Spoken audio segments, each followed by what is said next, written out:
অবাক করা কাণ্ড। ভারত পাক যুদ্ধের আবহে এবার বাংলাদেশ তারা যুদ্ধের প্রস্তুতি নিচ্ছে। এবার ইউনূসের মুখেও যুদ্ধের কথা, নিজ দেশে যুদ্ধ প্রস্তুতি শুরু করার বার্তা দিয়েছেন। কথায় আছে, যেখানে বাঘের ভয় সেখানেই সন্ধ্যা হয়। ভারত যে ভয় ছিল সেটাই সত্যি হতে চলেছে। ভারত পাকিস্তানের যুদ্ধের আবহাওয়ায় এবার বাংলাদেশের সামরিক বাহিনীকেও যুদ্ধের প্রস্তুতি নেওয়ার আদেশ দিয়েছেন অন্তর্বর্তী সরকারের প্রধান উপদেষ্টা ডক্টর মোহাম্মদ ইউনূস। ভারত পাকিস্তান যুদ্ধে বাংলাদেশে ঝাঁপিয়ে পড়া নিয়ে এতদিন আতঙ্কিত ছিল ভারত। কাশ্মীরের জঙ্গি হামলার সাথে বাংলাদেশের সংযোগ রয়েছে এমন অভিযোগ করে এসেছিল পশ্চিমবাংলার মিডিয়া। পাকিস্তানের পাশাপাশি বাংলাদেশের উপরও সার্জিক্যাল স্ট্রাইক করার হুমকি দেয় দাদারা। ভারতীয়রা ভেবেছিল বাংলাদেশ তাদের হুমকিতে ভয় পেয়ে পাকিস্তানের সাথে সকল কূটনৈতিক এবং সামরিক সম্পর্ক ছিন্ন করে দিবে। ভারতের ধারণাকে ভুল প্রমাণ করে বাংলাদেশের সামরিক বাহিনীকে পাল্টা যুদ্ধের প্রস্তুতি নেওয়ার নির্দেশ দিলেন প্রধান উপদেষ্টা ডক্টর মোহাম্মদ ইউনূস। বাংলাদেশের উপর ভারত চোখ তুলে তাকালে নতুন বাংলাদেশ চুপ করে সহ্য করবে না, এমন বার্তাই দিয়ে দেওয়া হলো। এ নিয়ে কি বলছে পশ্চিমবাংলার মিডিয়া, আসুন তা দেখি। অবাক করা কাণ্ড। ভারত পাক যুদ্ধের আবহে এবার বাংলাদেশ তারা যুদ্ধের প্রস্তুতি নিচ্ছে, আর অন্যদিকে এবার পিছু হটতে দেখা গেল আমেরিকাকে। এবং দেখা গিয়েছে ইতিমধ্যেই ভারতের যুদ্ধের প্রস্তুতি শুরু হয়ে গিয়েছে।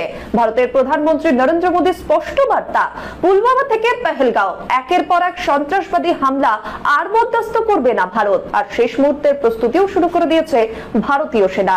আর এর মাঝেই দেখা যাচ্ছে এবার ভারত পাক যুদ্ধ ঠেকাতে তৎপর হয়ে রয়েছে মার্কিন যুক্তরাষ্ট্র। অবাক করা কাণ্ড। ভারত পাক যুদ্ধ পরিস্থিতিতে যুদ্ধের প্রস্তুতি নিচ্ছে বাংলাদেশ, অন্যদিকে উল্টো পথে হাঁটতে শুরু করলো আমেরিকা। ভারত পাক যুদ্ধ প্রস্তুতি শুরু হয়ে গিয়েছে। নরেন্দ্র মোদীর স্পষ্ট বার্তা, পুলওয়ামা থেকে পেহেলগাঁও একের পর এক সন্ত্রাসী হামলা আর বরদাস্ত করবে না ভারত। তাই পাকিস্তানের বিরুদ্ধে এবার যুদ্ধের প্রস্তুতি শুরু ভারতীয় সেনার। শেষ মুহূর্তের প্রস্তুতি, একদিনে একাধিকবার বৈঠকে বসলেন ভারতের প্রধানমন্ত্রী। তবে এবার এই যুদ্ধ ঠেকাতে তৎপর আমেরিকা। এবার ইউনূসের মুখেও যুদ্ধের কথা। বুধবার বাংলাদেশ বিমান বাহিনী আয়োজিত আকাশ বিজয় মহড়ায় প্রধান অতিথি হিসেবে প্রধান উপদেষ্টা মোহাম্মদ ইউনূস তার বক্তব্যের মাধ্যমে নিজ দেশে যুদ্ধ প্রস্তুতি শুরু করার বার্তা দিয়েছেন। বর্তমান বিশ্বে চারিদিকে প্রতিনিয়ত যুদ্ধের হুমকি থাকায় প্রস্তুতি না নিয়ে থাকা সম্ভব না বলে মন্তব্য করেছেন সে দেশের অন্তর্বর্তী সরকারের প্রধান উপদেষ্টা অধ্যাপক ডক্টর মোহাম্মদ ইউনূস। দেশের স্বাধীনতা সার্বভৌমত্ব রক্ষায় যুগোপযোগী বিমান বাহিনী গড়ে তুলতে সরকারের প্রচেষ্টা অব্যাহত থাকবে বলেও জানান প্রধান উপদেষ্টা।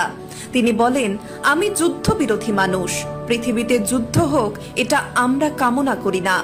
যুদ্ধ প্রস্তুতি অনেক সময় যুদ্ধের দিকে নিয়ে যায়, কাজেই যুদ্ধ প্রস্তুতি নিয়েও একটা ঘোরতর আপত্তি।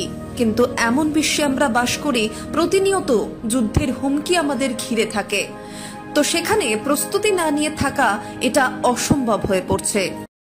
বাংলাদেশ শান্তিপ্রিয় দেশ, তবে বাংলাদেশের স্বাধীনতা এবং সার্বভৌমত্বে কেউ আঘাত হানলে ছেড়ে কথা বলবে না বাংলাদেশও। রাষ্ট্র ক্ষমতায় এখন আর ভারতের আজ্ঞাবহ সরকার নেই। ডক্টর মোহাম্মদ ইউনূসের নেতৃত্বাধীন নতুন বাংলাদেশ জানে কিভাবে ভারতকে মোকাবেলা করতে হবে। ভারত পাকিস্তান যুদ্ধ বাঁধলে এটি আর ভারত ও পাকিস্তানের মধ্যে সীমাবদ্ধ থাকবে না। তাই যুদ্ধের আগাম প্রস্তুতি নিচ্ছে বাংলাদেশের সামরিক বাহিনীও। গণ অভ্যুত্থানের পর থেকেই ভারত নতুন বাংলাদেশকে অশান্ত করার জন্য একের পর এক ষড়যন্ত্র করে যাচ্ছে। সময়ের সদ্ব্যবহারের মাধ্যমে বাংলাদেশকে পাল্টা প্রতিশোধ নিতে হবে। ভারত বাংলাদেশ যুদ্ধে বাংলাদেশের উচিত পাকিস্তানের পক্ষ নেয়া। সুযোগ আসতে পারে বাংলাদেশের সাথে হওয়া ঐতিহাসিক অন্যায়ের বদলা নেয়ার। আমাদের সাথে একমত হলে কমেন্ট বক্সে ইয়েস লিখে জানিয়ে দিন আমাদের। সেই সাথে ভিডিও শেয়ার করে দেখার সুযোগ করে দিন আপনার বন্ধুদের। পরবর্তী ভিডিও দেখার আমন্ত্রণ জানিয়ে বিদায় নিচ্ছি আজ। আল্লাহ হাফেজ।